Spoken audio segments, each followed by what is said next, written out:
Hey, Melford Bacon, you asked me, are you implying that the DNC is a competent, ethical, or moral institution that can be trusted to do the right thing? Melty face.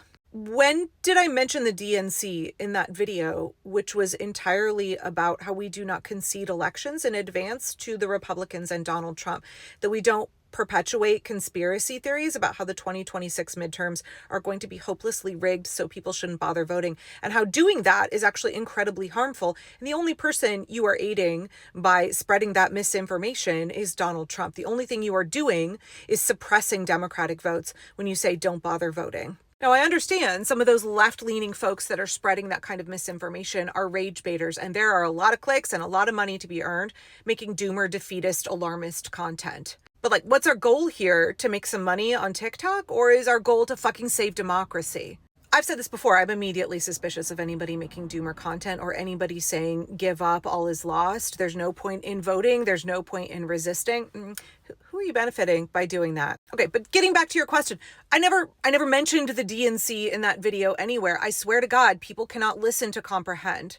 I'm not sure if you are intentionally trying to put words in my mouth, but you must not be aware of all of the content I have made vocally criticizing the DNC. I vote Democratic in national elections because I understand that we have a two-party system. But I fucking hate neoliberals, and I'm not a fan of establishment Democrats.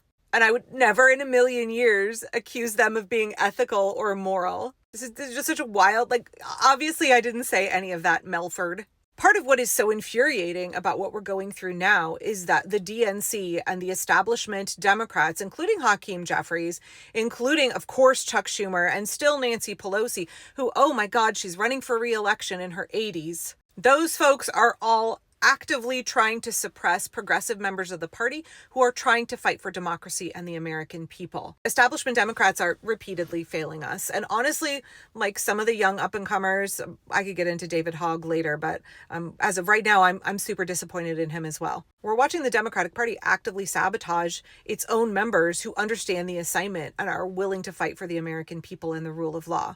Establishment corporate Democrats, folks who prioritize their special interests, neoliberals, are not going to help us get out of this. Are they useful tools that we can pressure? We can drag some of them kicking and screaming to defend democracy? Yes, to some extent. But let's not be deluded about what the Democratic Party is. Let's definitely not be deluded about what the DNC is and who establishment Democrats are serving. But also, let's remember there's 100 members almost of the Progressive Caucus. And we need to be elevating those voices that are actively fighting for us. But also, no, nothing in my video mentioned Democrats. It's this weird binary thinking that is so prevalent on social media. Criticizing Republicans does not mean that I'm a fan of the DNC.